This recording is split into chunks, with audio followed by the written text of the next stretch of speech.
And we are live. This is UFC 217, Bisping versus St. Pierre. This is Ricky. What's up, guys? This is Justin. We have a pretty good card. I mean, actually a really good card, to be honest. One of the best cards of the year. Some really good fights. The main event, we have 3 title fights. We got Masvidal versus Wonder Girl. We got James Vick versus Duffy. We got Gall versus Randy Brown. Some really good fights. And before we dive right in, we'll talk about last card, a little recap. UFC São Paulo. It was a really good card, man. I had a good night, a really good night. I believe I got 8.33 units in the night. I had a 4-unit bet on Colby, a 2-unit bet on Santos, and a 4-unit bet on Luque. So I can't complain. I went undefeated. And yeah, man, I'm looking forward to this card. How about you? I heard you had a winning night too. Yeah, I did good too, man. But 3.0 units for the night, 3.04 units for the night. I had a bet on Colby Covington, a 2-unit bet, and 2-unit parlay with Carlos Jr. and Oleksiy dos Santos. Dude, I love Colby, man. Like, a lot of people talk crap about him, but dude, I like his style. I like his trash talking. Like, I really think he's the real deal. He needs to work on his striking a little bit. I will admit that. But the kid has heart. The kid has a relentless gas tank. One of the best grapplers in the division. And, I mean, he dictates where the fight goes, man. I mean, in my opinion, he retired Damian Maia. I don't think Maia's going to come back. What do you think? I don't know. I think he's still going to come back, but he just kind of dominated him and kind of showed what's up. And he had to say that to make a name for himself. Sometimes you got to do what you got to do to be the talk of the night. And Colby was the talk of the night. I mean, he didn't get to finish, but everyone was talking about him. You know what I mean? So. People weren't talking about Brunson that much, right? And this fool got a fucking finish, first round finish, right? Yeah, man. And yeah, Luque, dude. I mean, I don't want to doing something right. Yeah, so Kobe's doing something right if everyone's talking about him. He is, dude. And Luque killed, man. I mean, dude, that was easy money, dude. I mean, he was the way better striker out there. I mean, Nico probably didn't have anything for him, man. I mean, Price looked like a jobber out there. And, I mean, I don't think Price is a jobber at all, but he did not look like he was in the same league as Luque. And Thiago Santos went out there and, took care of business. Thiago Santos is dude, he's good, man. I know he's had a couple hiccups, but, dude, you don't want to fight that dude. That dude's one of the best strikers in the division. But enough with the last card. Let's get right into this card. We got Aiemann Zahabi versus Ricardo Ramos. We got Zahabi, he's an underdog. He's Faraz's, I believe, younger brother, and this is a pretty close fight, man. I mean, can I say something real quick, dude? Yeah, go ahead. That parlay I had with Oleksiy, and dude, that fight was a fucking war, man. I was sweating bricks, dude. Do you remember that fight? It was one of the best fights of the card. It was a fucking war, man. Jesus, he was taking some shots, man. I'm glad he pulled through. And then Carlos Jr., man, he was the first guy to submit that guy, right? Has that guy ever been subbed? Marshman? He's never been subbed. That was easy money. I thought Jack Marshman would have made a closer fight, but he got smoked. Yeah, smoked. But next. Yeah, man. Go ahead, man. Yeah, so about this matchup, it's a pretty close fight, man. I mean, I think it opened as a pick'em, and now it's Ramos is a pretty big favorite. Zahabi's the underdog. Zahabi didn't look that good in his debut. He didn't throw that much, but when he did, he was hurting. I forget who he fought, some Brazilian dude, but yeah, man. Ricardo Ramos, I do think he has a better ground. He fought Vieira, whatever, but yeah, Ricardo Ramos, I do think that he has the better ground game. I do think that, on the feet it's close. I do think that Zahabi might be the better striker, but is he gonna throw? We don't know. He was pretty hesitant out there, I do like Ramos' upside, though. I do think, like I said, he can get to the ground, and he does have the better jiu-jitsu here. I'm going to pass from this fight. It's really close. I didn't watch a lot of tape on it. But, yeah, I'll go with the favorite here. I'll go with Ramos. I think the kid has more potential, and I think that, he can get to the ground and tap him out. So, yeah, I got Ramos. What about you? Yeah, I'm going to have to agree with you as well. Didn't watch too much tape either, but I do think Ricardo Ramos should be able to go and get the win. Yeah. On to the next fight. Ion Cutelaba versus Michal Oleksiejczuk. I didn't watch much tape on this fight either yet, but if I'm gonna have to go with Ion Cutelaba to get the win. What about you? Yeah, I agree, man. It was a way better fight, you know, when he was supposed to fight. Fuck, who was he supposed to fight? That one dude that fucking beat De Lima like the first round. What's his name? Gas? What is it? Hold up real quick. And a lot of people beat the Lima in the first round, right? I know a lot of people. Who was he supposed to fight? What was his name? I know. I don't even know, bro. I'm forgetting right now, dude. Gasland something or I forget what his name is. Yeah, I'm gonna look this up right now. Yeah, but definitely not playable, man. I can't. I think Eon's way too much of a favorite. I know who it is. I've had a long week with midterms. Man, he's like a minus 500 favorite right now, dude. Crazy. Okay, so and to go off. I mean, I know who he is. Yeah, he's good, man. It would have been a way better fight, but yeah, I think that Ion is definitely the better striker. I mean, he has the more experience. He does have the Greco-Roman wrestling, but this kid, he gets hit a lot too. I mean, he's no slouch though. I mean, he's pretty tough. He's a knockout artist, but the guy likes to get hit. You don't want to get hit against Cutelaba. Like Cutelaba gets hit too. It's going to be a brawl. And I mean, we saw Cutelaba gas and lose to Cannonier, but I mean, this guy's, his opponent is no Cannonier. Cannonier's a beast. But I'll have to go with the more well-rounded guy. I do think that, Ion scares you, at the weigh-ins. I mean, he totally scared Frankenstein. Frankenstein did not even want to be in there and got smoked in like 20 seconds.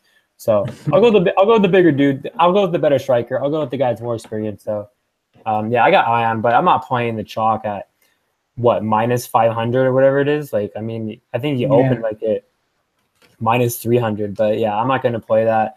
It might be a good DraftKings pick, but yeah, I'm going to pass. So next up, we got your boy Oleksiej versus Curtis Blaydes. This is a really close fight, man. I mean, on DraftKings, I'm pretty sure Curtis Blaydes is the underdog, which is crazy. And Curtis Blaydes is like a minus 400. Yeah, he's the underdog on DraftKings, but he's a huge favorite on betting, which is really weird. I do think that, Curtis Blaydes, he's pretty green. He's not the best striker. He's a great wrestler. He has a good chin. But, I mean, does he want to take this guy down on the ground? I mean, I know he's older, but, I mean, this dude chokes you out from, like, off his back. This kid, I mean, he's not a kid. This dude's no slouch. I mean, he just beat Travis Brown, tapped him out. I don't think it's safe for Curtis Blaydes to take him down. And on the feet, I mean, I think it could be a brawl back and forth. I don't think Curtis Blaydes is that much better of a striker. I mean, both these guys, I think, are in the same week. So I think he's live, Oleksiej, for sure. I'm going to pass because I already have 5 bets. And, yeah, man, but I do think that he's live. And, if you play him, man, I'm going to be rooting for you because I do think that he could win. But, I'll have to go Curtis Blaydes just because I think he, could edge it out. But I'm going to have to go with a very close 29-28 split for Curtis Blaydes. What about you? Yeah, I don't know, man. I definitely do think how do you say his name again? Oleksiej, yeah. Oleksiej Oleksiejczuk is definitely live here, man. I was just watching the tape, and I do think he throws some heavy hands. It's kind of sloppy, but it's effective, and they land. He makes it ugly in there. He ties you up. I mean, I'm gonna have to watch a little bit more tape on Curtis Blaydes before I definitely move in. But I'm kind of leaning towards Oleksiej right now. I do think that he can get the sub. I think he can piece him up standing too. But the thing about Curtis Blaydes too is like this fool is young. 7-1. He's getting better every time. I think his only loss was to Francis Ngannou, who's a fucking beast himself, So I mean, it's gonna be a fucking war. I can see why he's one of the favorites, but I definitely do think Oleksiej's live. So if I see some holes in Curtis Blaydes that I think Oleksiej can capitalize on, I think I'm gonna go in because if Curtis Blaydes gets the takedown and just kind of gets lazy down there, I do think Oleksiej can maybe get a sweep and like sub him or get a sweep and get the ground and pound, or just get the sweep on him, because he's a wrestler. And this guy Oleksi's got some long arms, dude.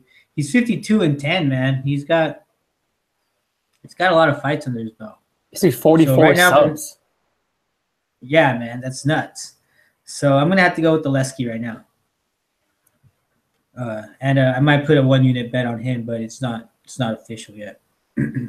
Next fight, we got Randy Rude Boy Brown versus Mickey Gall. And Mickey Gall is 4-0 in the UFC. He's 4-0 in his pro career. Randy Brown is 9-2.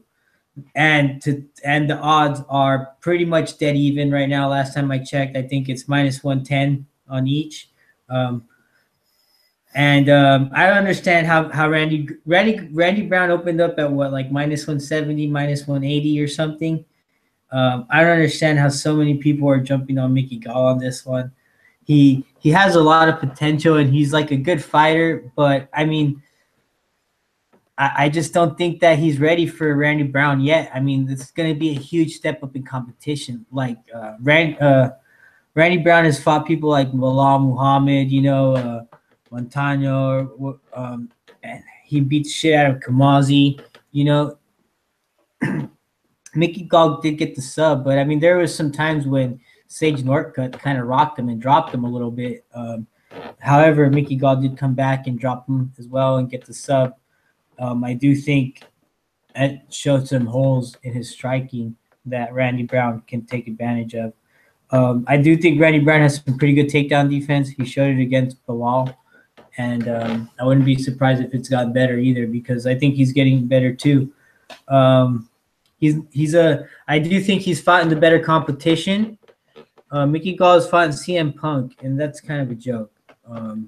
I think there's a lot of hype behind him. That's why the line got so close, and I had to take the shot on Randy Brown. So I have a 2-unit play on Randy Brown at -110. So I got Randy Brown for the win. What about you?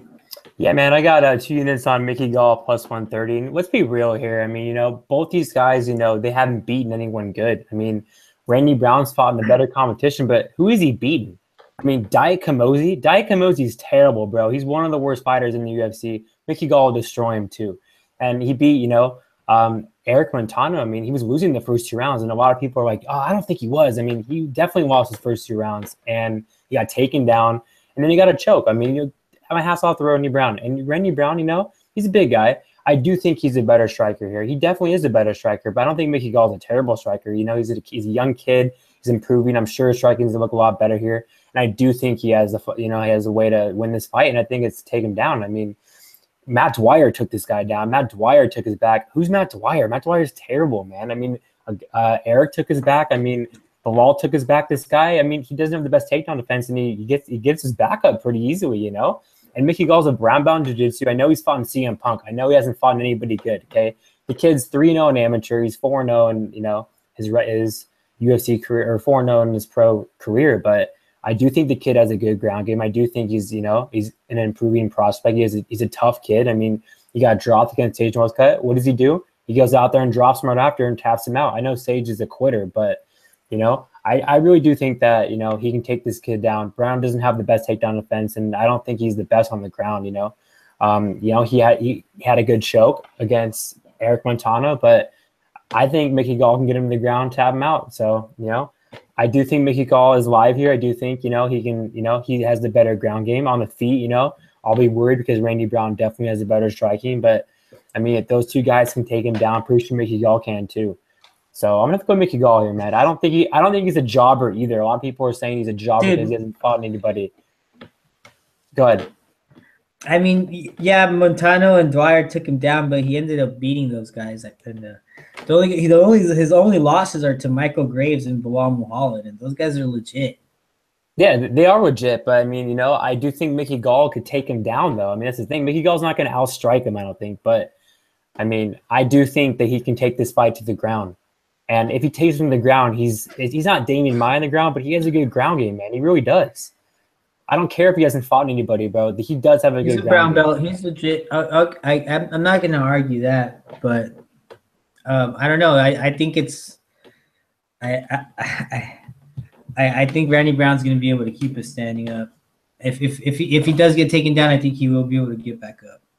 Yeah, because if he doesn't get taken down, he's going to win this fight. I mean, Randy Brown is definitely the better striker. He has more weapons on the feet. I don't think he can finish Mickey Gall. Mickey Gall's tough, man. I don't think he's going to get finished. I think it's going to go to decision if Randy Brown wins. But my read is I think he gets him to the ground and taps him out. Like, if he gets him to the ground, I don't think Randy Brown's getting back up. So, I mean, Michael Gray took his back. Bilal took his back. Matt Dwyer took his back. I mean, the kid is just, in my opinion, just, doesn't have the best ground game. And I do think that Mickey Gall is, better than him. And I think on the ground, I do think he can capitalize. Capitalize. Thank you. But yes, so I got Mickey Gall. I do, respect a lot of people out there that's betting Randy Brown. I know that a lot of people that, I respect are on him, including you. But, I'm going to have to go with Mickey Gall here. So, yeah, I got Gall by a second-round sub. So, next fight, what? That's so disrespectful. For what? Second-round sub?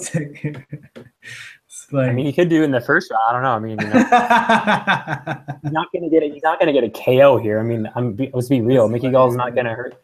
Mickey Gall's not going to finish him on the feet unless, I mean, it took Bilal Muhammad like 9 minutes to take him down, dude. There's no way he's going to get a second round, so I doubt it. Bilal was out-striking him on the feet, too.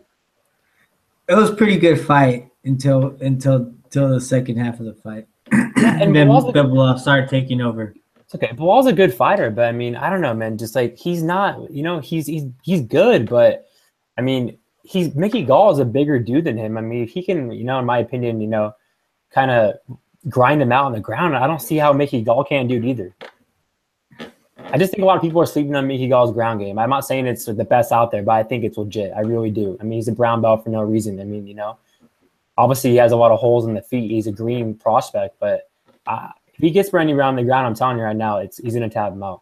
So that's my read. Obviously, I'm not saying he's going to get a KO. There's no way he's going to outstrike Randy Brown on the feet. Randy Brown's a better striker. But I see holes in his game, and I see holes in his takedown defense. I see holes in his ground game. So I got Mickey Gall. You got Randy Brown.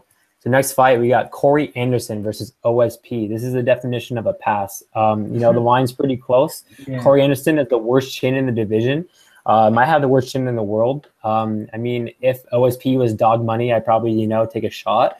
But, I mean, OSP doesn't have the best gas tank. I mean, he fought 2 weeks ago. You can't really trust OSP. I mean, OP's going to show up, And the dude doesn't have the best takedown defense either. So, I mean, Corey Anderson could definitely grind him out.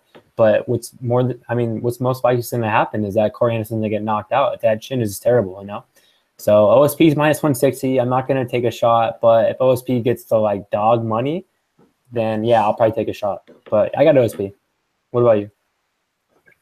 Yeah, I mean, I got OSP too. I kind of like the line's not that bad, to be honest. Maybe if it gets a little better, like 130, minus 130. But I do think Corey Anderson is very chinny. He's got wrestling, but that's about it. It's only a matter of time before OSP finds that chin. And I think lights out goes for Corey. I mean, you saw what Jimmy Manuel did to him. Yeah, that was pretty awesome. All right, next fight. We got Walt Harris, who's just coming off a loss against Fabricio Verdum. And he's going to be fighting Mark Godbeer. Mark Godbeer is at 12-3. He's got a win over Daniel Spitz and a loss over Blaydes. To be honest, I'm not very impressed with Mark Godbeer. I'm gonna have to go with Walt Harris. I think they're kind of being nice to him since he stepped up and fought Verdum. But yeah, I'm gonna have to go with Harris. Pass as a betting perspective. Who do you got? Yeah, this fight's supposed to happen, 2 weeks ago, but I mean, Derek Lewis pulled out, so Verdum fought, Walt Harris, and yeah, man, I mean, Walt Harris quit in that fight, but I mean, who doesn't quit against Verdum when he gets you on the mat? I don't think Mark Godbeer is good at all. I think he's terrible. I think he's a fade, but I don't trust Walt Harris, and I don't trust Walt Harris at whatever the line is. It's like, what, minus 2 something? So, yeah, I can't even trust Walt Harris at plus money, to be honest. So, I do think Walt Harris is going to win, but yeah, I don't trust either guy. So it's going to be a sloppy fight, and I got Walt Harris, but yeah, don't tell me. So next fight, you can't trust that guy. Nope. Next fight, we got a very good fight. We got James Vick versus Joe Duffy. So I got 2 units on Joe Duffy at -165. Now, I'm a big fan of James Vick. I actually bet him against Abel Trujillo. And, I mean, he went out there and tapped him out in the 3rd round, you know. But, I mean, this is a different dude. This is not, you know, Abel Trujillo. This is Joe Duffy. And I know Joe Duffy, you know, he lost to Dustin Poirier. Dustin Poirier, I mean, you know, he took him down and out-grappled him. And James Vick does not have the grappling that Dustin has. This is going to be a striking battle.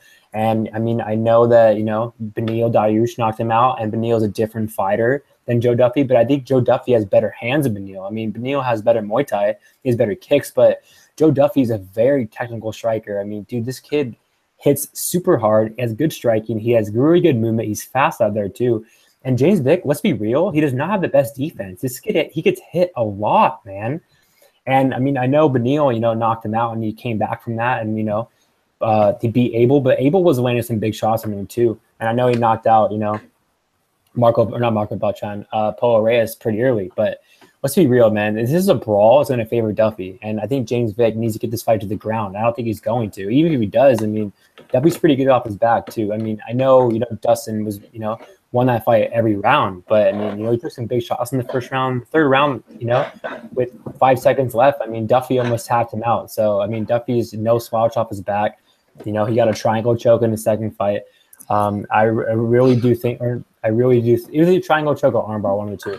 But I do think Duffy's a better striker here. I really do. James Vick does not have the best defense. He gets hit a lot. He is, you know, he is a good striker, James Vick, but he doesn't use his reach that much, really. So I'm going to have to go with Joe Duffy. I think he's going to go out there and knock him out, actually, in the 1st round. So I'm a big fan of Vick, like I mentioned, but I just think that it's a bad matchup for him because I think he's not going to get to the mat, and I think Duffy's a better striker, and he's going to connect. So I got Joe Duffy. What about you? You're saying you don't think James Vick uses his reach that well? He doesn't. I mean, he really doesn't. I mean, last fight he did, but go back and watch his fights. He does not use his reach that well. He gets hit a lot too. I thought he used his reach pretty well against Abel Trujillo and Marco Polo. It's been better, I will admit that, but it hasn't been good. I think he fights pretty tall, and I think his height is actually provides a lot of problems for a lot of people in the lightweight, you know, especially in boxing, man. Boxing, someone that's that tall is pretty tough. Joe Duffy's going to have to be punching up the entire time, and I definitely do think that Vick is live here, bro. He's actually someone I'm taking a look at, and but I don't know. It's either him or Oleksiy. But I think Vick is live. He's got the boxing, and I'm gonna have to go with Vick, man. Joe Duffy, I think he's kind of a journeyman, kind of like Connor says it, and he's just I don't know, man. I think he's kind of. I mean, Justin Poirier was taking him down at will, man. He fucking smashed him. Is James Vick gonna take him down? He's not gonna get him down. He might get a body lock takedown on him. Bro, he got his first takedown in his last fight, or no, against Trujillo. Yes, his first ever takedown. Body lock. It was a nice takedown, 1-for-1. First attempt for a takedown. I don't think he's gonna get him down. If he does, he better watch out for Joe Duffy off his back because Duffy has a very good ground game. I think James Vick's ground game's underrated because he doesn't use it, but yeah, he has good darces. Yeah, he has good dart strokes for sure. I like his height here, and I think it's going to pay advantage. Boxing someone that much taller than you is tough, man. So, and Joe Duffy's a boxer. He doesn't use his kicks like Beneil does. So I think he's going to have a hard time getting in the pocket and trading shots with Vick. Vick just needs to use his jab, use his length, and I think actually he has a good shot at winning this fight. I'm going to have to go the other way, man. I'm going to have to stick with Vick. But I don't have that yet. Are you worried about his defense? Because he doesn't have the best defense. He gets hit a lot. That's the one thing I'm worried about. I'm true. Yeah, I'm not going to lie. I'm worried about him getting knocked out. Because he gets hit, like you said, and yeah, he gets hit, and he's been knocked out before. And he's Joe tough, Duffy has some fucking power behind those hands. He hits hard. So.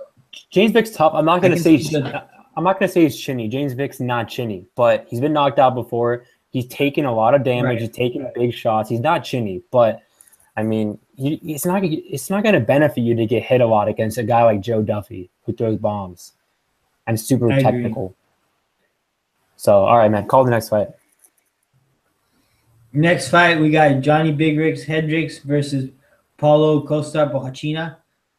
And Borrachinha is a 10-0. He fought Bang Bos recently, and he absolutely murked him. You know, he murked Garrett McLellan too. Bang Bos was able to take him down, but that was like a do or die fucking takedown for him. You know what I mean? It wasn't like a technical fucking takedown. It was like, I'm gonna either take him down or I'm going to fucking die. There's a blitz. I mean? There's a weird blitz. Yeah, he put like all he had into that fucking takedown because he was getting pieced up on the feet. Johnny Hendricks cannot do a blitz like that. There's no way, dude. He's not as athletic as Bambosa or explosive. You know what I mean? That's what got it. Was Bambosa is just so damn explosive. But Johnny Hendricks, he just doesn't want it anymore, man. If you listen to his interviews, he's fucking like weird. I don't know, man. I think the CTEs or something's getting to him. Like, been taking too many shots to the head, been cutting too much weight the wrong way. You know, probably starved himself and then gets hit in the head. So fucking definitely not good for your brain. You know, I think Hendricks is on his way out for sure. You saw what Tim Bosch did in there. Tim Bosch looked like a fucking kickboxing champion in there. You know what I mean? Like he fucking knocked his ass out quick. Like, and I'm glad I put money on Bosch there. I saw that one. I saw that fade coming. The only thing is I don't know. I don't like the line on Paulo on Borrachinha right now. It's a big favorite, but I'm definitely going with him to get the knockout. Yeah, man, I gotta give a quick shout out to my boy MMA Kelvin because I'm pretty sure he sniped Paulo at either -140 or -150, and that's a solid line right there. I mean, I parlayed him with someone else in the card for 2 units, and yeah, he's easy money. I mean, before I watched tape in this fight, I thought Hendricks, had a shot because of the wrestling, and my read was because Bambosa took him down, but he didn't, bro. Bambosa didn't go out there and didn't take him down. It was like a weird blitz, and he got him down. Like you said, a do or die, and he got right back up. So, I mean, I don't think Johnny Hendricks has a chance in this fight. I mean, his interviews, this dude's done, dude. He doesn't look good. He doesn't feel, just everything he's saying, bro. I know he's going he said going to Jackson's now he's going to be a, he's going to be a superstar soon again, all this. Dude, he is delusional, man. I mean, he's slow. He doesn't have the wrestling anymore. I mean, he doesn't have a chin anymore. I mean, he's definitely like, everyone's bigger than him, and then Paulo's like 2 weight classes ahead of him, so I do think that Paulo's the way better striker. I mean, the way heavy hitter. I mean, he's going to keep us on the feet, and it's all Paulo. So I got Paulo by a first-round knockout, and I have him parlay with someone else in the card, like I just mentioned, and I have him on all my DraftKings lineups. So next fight, we got Jorge Gamebred Masvidal versus Steven Wonder Girl Thompson. I got Masvidal at +140, 2 units, and I'm very confident in this play. I love Masvidal, I bet him versus Cowboy Cerrone, pretty big, and he went out there and changed Cowboy's life, in my opinion. And he went out there against Damian Maia, and, I'm going to be biased here, but I do think he won that fight. He definitely had the more damage out there, and, the way judges score these fights nowadays, is all about damage. And when was the last time Wonder Girl, won a close decision? I mean, he hasn't. He's never won a close decision. And, everyone's saying that Masvidal is going to go out there and lose a close decision, but Wonder Boy doesn't fight close decisions. So, and, a lot of people are like, well, dude, he beat Rory like 50-45. Robbie Lawler changed Rory's life. I don't care what anyone says. Rory's not the same guy anymore. He really isn't. And Jorge Masvidal, man, if he closes this distance, dude, he's really going to hurt Wonder Boy, in my opinion. Wonder Boy's not the same fighter anymore. He really isn't. In my opinion, Woodley changed his life in the first fight. He took a bunch of damage in that 4th round, and you saw his last fight against Woodley. I mean, what do you do? Nothing. He looked a shell of himself, man. I mean, Wonder Girl is not the same fighter anymore. He really isn't. And that fancy stuff's not going to work on Masvidal. And, I know that, he went out there and looked pretty good against Johnny Hendricks and Jake Ellenberger. But, bro, Jake Ellenberger dropped him. I mean, if Jake Ellenberger can drop you, I mean, what do you think Masvidal is going to do? Masvidal's a way better striker than Jake Ellenberger. So, I think Masvidal actually has the wrestling advantage here, too. I don't think he's going to go out there and take him down. But if he drops him, I think he can land some heavy ground pound on him. So, Masvidal definitely has the better chin. Wonder Girl's chin is suspect, in my opinion. I don't think he's the same fighter anymore, man. I mean, that sidekick shit is not going to work here at all. He hasn't looked good in his last 2 fights, and I do think that Woodley changed his life. And I don't think he looked good against Rory either. He really didn't. So, but that's a good read here I have. Like, when was the last time Wonder Girl has won a close fight? He hasn't. So, and look at Matt Brown. I mean, Matt Brown beat him a long time ago, but Matt Brown did exactly what Masvidal needs to do: close that distance and just box him up. And Masvidal gets inside. He's really gonna. I'm telling you right now, that right hand's gonna be money. So yeah, Masvidal definitely has the better boxing here for sure. Wonder Boy just has kicks, in my opinion, and he's hesitant, man. He doesn't throw that much anymore. So I think it's easy money, really. A lot of people think that Wonder Boy is, the fighter he used to be. He really isn't. So I got Masvidal by a first-round knockout. What about you? Yeah, I got Masvidal as well here too, man. Just like you said, something about him after the first Woodley fight, maybe getting rocked like that, he's just not the same anymore, or at least not. He's definitely a little bit more hesitant when it comes to striking, or maybe that's just how it was against Woodley. But I do think that Masvidal is the better striker here. He's the better fighter here. He's a fucking fighter. Wonder Boy is a karate guy. He's a karate martial artist or whatever. I respect that too, But I mean, at the end of the day, you're gonna close up the cage and it's a fight.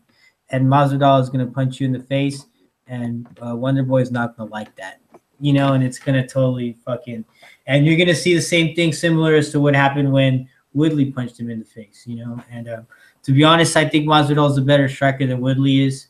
And if Woodley outstriked him, dude, I definitely think Masvidal is going to outstrike him as well. And like you said, he's probably got the takedown advantage. I mean, Wonder Boy is probably training with Weidman, so he's probably got some pretty good takedown defense. I mean, it's probably hard to take him down, but I do think the way that Masvidal strikes, and if he times it right, and Masvidal doesn't, and Wonder Boy doesn't see it coming, I do think it's possible. But I think most likely, you saw Masvidal, he can catch how he was catching those kicks against Cowboy and then countering him. You know what I mean? I think that's possible too. He's going to catch and counter and put him on his butt and drop some hammer fists on him. I see that happening too. I think Masvidal has a lot of options here, and he's got some good hands, man. And I had to take that shot as well. I think I got 1.5 unit at plus 145. Let's get it, man. Team Masvidal. A lot of people are disrespecting him here, man. I mean, that's what I think too. How can you not take that shot on him at plus money like that? Yeah, and Wonder Boy's not going to go out there and get a takedown. There's no way. So this fight's going to be on the feet the whole fight, and Masvidal definitely has the wrestling advantage. All right, man. So call that first title fight. All right, the first title fight, it's going to be Joanna JJ versus Rose Namajunas. Rose has actually been coming off of some pretty impressive wins. She beat Karate Hottie. The way she just messed up Paige was pretty good too. She lost against KK, but that was a pretty close fight in my opinion. KK did win the fight, but it was close. But the way that she beat Karate Hottie was very impressive, and let's see what happens. I mean, Joanna has pretty much fought every other girl in the division. She's kind of like gonna turn into like the Mighty Mouse of the women's 115. When there's kind of no competition out there for you. I mean, Joanna, she's undefeated. She overcomes adversity. You know what I mean? She's a better champion than Ronda Rousey was, in my opinion, because she does get taken down. There has been times when she's kind of getting beaten up and she comes back. She got rocked by KK and she was still hung in there. I honestly don't know what Rose is going to be able to do to her that she hasn't already seen. So I think that she's just going to go in there and piece her up with her Muay Thai, man, and just rearrange her face. Butcher her face up with those fucking knives that she has in her fucking hands. So I'm gonna have to go with Joanna Champion with the dominant decision, just by the usual stand up that she does. What about you? Yeah, I can't believe that a couple months ago I was actually thinking about picking Rose here, and I went back and watched the tape, and I mean JJ is just too dominant of a fighter, man. I don't know if anyone's going to beat her at this weight class. If she goes up, I mean her and Shevchenko would be a great fight again. But yeah, man, I'm gonna have to go JJ here all day. I'm not playing that chalk though. She's like -600. I'm passing. I mean, Rose could catch her in a sub, but I mean, I don't think it's likely. I think she's going to get dominated for 5 rounds and maybe even get tapped out, or get finished or tapped out. So I got JJ. Next fight, we got Cody No Love Garbrandt versus TJ Dillashaw, and that closes out my 2-unit parlay with Borrachinha at +136 with No Love. So pre-tape, I was on Snake. I thought TJ could, use his distance and kind of have like that dominant his movement for 5 rounds and win. But then I watched the tape and I was like, wow, dude, No Love is gonna freaking knock this dude out pretty bad. And I mean, I went back and watched that fight with Dom Cruz like multiple times, and dude, that fight was sick, dude. Cody, dude, Garbrandt looked so good in that fight. I mean, everyone says he has a suspect chin. I don't think he does. I mean, when he knocked out Thomas Almeida, I was like, wow, this guy's legit. But did anyone think he was gonna beat Cruz? I don't think so. But the thing is, TJ Dillashaw is not the same guy anymore, man. I mean, he looks like a string bean right now. Skinny. USADA. I mean, he was on steroids, obviously. Look at him, Look at the way, he looked like in like past fights. He does not look the same anymore, man. I mean, and he gets hit a lot too. And even John Lineker was hurting him, man, on the feet. But, he's a smart fighter. He took him down. He's not going to go out there and take down Cody Garbrandt. There's no way. I mean, if Cody would get a takedown in this fight if it happens, but this fight's staying on the feet. And I think Cody has, the better boxing. He has the more power. He has the better chin, in my opinion. I mean, TJ's not that fancy. Footwork's not going to work here. I mean, if Cody can drop Dominic Cruz and tag him the whole fight, he's definitely going to tag TJ here. So I think it's easy money, to be honest. I mean, I don't know why I was on TJ, before this pre-tape, because in my opinion, I think it's a stupid bet. I think Cody's going to go out there and make quick work. His boxing legit. No one's going to touch this dude right now, man. This guy is the champion for a reason, man. I mean, heavy fucking hands, man. So I don't see TJ wins this fight. I really don't. I mean, TJ's going to go out there and get smoked in the first round. So, yeah, I got Cody Garbrandt all day here. What about you? Yeah, I'm going to have to agree with you. Haven't bet on this fight yet, though. It's a little few things I'm concerned about. I do think Cody Garbrandt has the better boxing, though, for sure. His footwork is great. His counters are better than Dominic Cruz's. And, he just had Dominic Cruz's number that night. And his footwork's nothing. He was able to handle Cruz's footwork. And Cruz has very similar footwork to TJ. TJ probably copied Cruz's footwork. And to be honest, he hasn't been using it that well lately, as like you mentioned. But one thing I'm concerned about is how well he does mix in those takedowns with his striking. That's something he's still good at, and he still uses it pretty well. I wonder how – I do think, though, Cody's going to be able to defend those takedowns, and he's definitely got the advantage striking for sure. The only thing I'm concerned about is that Garbrandt had a back injury, so I don't know how that's affected how much he's been training or whatever. But while he was getting the surgery, TJ's been training, But something I also want to mention on TJ's side is like his team is kind of falling apart, right? He moved to Team Elevation. He's not with Dwayne Ludwig anymore. Who knows what the fuck's going on? So. And Team Alpha Male right now, I think, is one of the best camps to train at. If you're one of those, if you're like smaller guys, in the 145, 135, 125 divisions, 155. If you're a smaller guy, I think these guys are really helping each other become better and better. So I'm gonna have to go with Cody Garbrandt with this one, just because he's got the better training partners. TJ's been training there, so I think the coaches are gonna know how to coach him, and tell him. I think Cody Garbrandt's going to have the better coaching, the better training partners, the better training probably. So the more I think about it, the more I want to bet on Cody, and especially the way he dominated Cruz. It wasn't even a question. When TJ and Cruz fought, it was a very close fight. It could have gone either way. But when fucking Garbrandt fought Cruz, I mean, it was fucking domination. It was one-sided for sure. And I see this going the same way. on Saturday night for No Love. One thing I want to mention I forgot to talk about is that the speed advantage is going to be really big here for Cody. He definitely is the fastest guy out there. And, I mean, a lot of people probably think TJ's the fastest guy, which is mind-blowing. I mean, Cody is definitely the faster dude out there for sure, and you're going to find out on Saturday night. All right, so call that main event. All right, the main event, we got George St. Pierre. He's going to be challenging Michael Bisping for the middleweight title.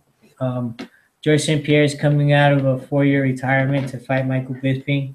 I guess there's something he sees that either is a big-ass fat payday that he needs, or there's something that he sees in Michael Bisping that he can take advantage of and win. I don't see it happening, though. I think Bisping – I think what GSP sees is that he can probably take down Michael Bisping for 5 rounds, hump his leg like he's been doing, how he's gotten his past wins when he was fighting, and, you know, do his usual boring fucking fights. Ever since he's fought in Matt Serra, dude, he hasn't been the same. You know, I remember GSP used to be fucking exciting, bro. And then he used to do his fucking taekwondo or his fucking karate, whatever. He used to strike and kick, and he used to be exciting. And then he fought Matt Serra, and he got knocked the fuck out. And ever since then, he's been taking people down and just kind of finding the easy way to win. And, you know, props to him because he was one of the most dominant champions in UFC. But he's going to be fighting a bigger guy here. He's going to be coming out of a 4-year retirement. And I do think Michael Bisping is going to be able to defend the takedowns, man. It's going to be harder to take down Bisping because not only does he have good takedown defense, but he's going to be the bigger guy. Like GSP is gaining weight, but he's just kind of stalking now, and I think he's going to be able to lose. He's going to lose some of his movement and some of his speed that made his takedown so effective. You know, so I don't think we're going to see the same GSP that we're used to seeing anymore. You know, history has shown that these people coming out of retirement straight to a title fight is not good. You know, I mean, look what happened to Ronda Rousey. I don't know. I have a bet placed on Bisping. It's 2 units at -110. So I got Bisping to win by dominant decision or TKO stoppage. What about you? Yeah, man, I got Bisping too at 2 units at -110. I didn't want to play it initially, but then, you know, I went back and, you know, really thought about it, watched more tape, and I had to, man. I mean, Bisping, he's a bigger dude, the better striker. I mean, he needs to keep this on the feet. He might get taken down and lose the first round, but this, you know, there's no way GSP has the gas tank anymore. I mean, he's not going to go 5 rounds here. And GSP hasn't fought in 4 years. I mean, he looked terrible his last fight. Johny Hendricks completely destroyed him. And, I mean, he does have the wrestling advantage, but he's looked slow. He does not look the same guy anymore at all.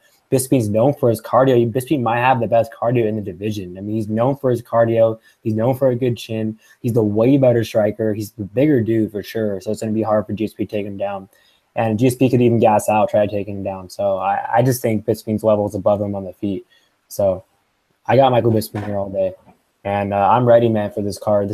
I had 5 bets, you know, like I mentioned. I got, you know, 2-unit playing Bisping, 2-unit playing Duffy, 2-unit playing Gall, 2-unit playing Masvidal, and 2-unit playing Garbrandt and Borrachinha. You know, the only one I'm worried about is Gall, just because a lot of people, you know, a lot of my friends are on, including you, are on Brown. But, I mean, I do think, you know, Gall can get it done. We'll see what happens on Saturday. It's either going to be a stupid bet on my part or a good bet. So we'll see what happens. Yeah, so your bets are Masvidal and then Bisping, and then you might bet on Oleksiejczuk, right? So, and I also bet on Brown. Okay, yeah, so we're going to get each other on that one. All right, guys, well, I'll do quick little shout-outs, and then we'll go. You know, the same guys, you know, the same dudes out there, you know, Will Martin, MMA Kelton, Rockstar Z, half the battle, Seb, MMA Genius, MMA God, MMA Arkansas. I mean, all the dudes out there, go follow those guys and talk to them on Twitter. And we'll be back next week for, I believe, UFC Virginia, Dustin Poirier versus Anthony Pettis. And, yeah, man, we have a UFC, I mean, every Saturday, man, for a while. So, you know, it's definitely going to get tough, you know, watching all this tape. And we don't have that much time, you know, but I'm looking forward, you know, for this. So I hope everyone cashed their bets, man. Let's get it. And good luck on Saturday. Later, guys. Thanks, man. Later, guys.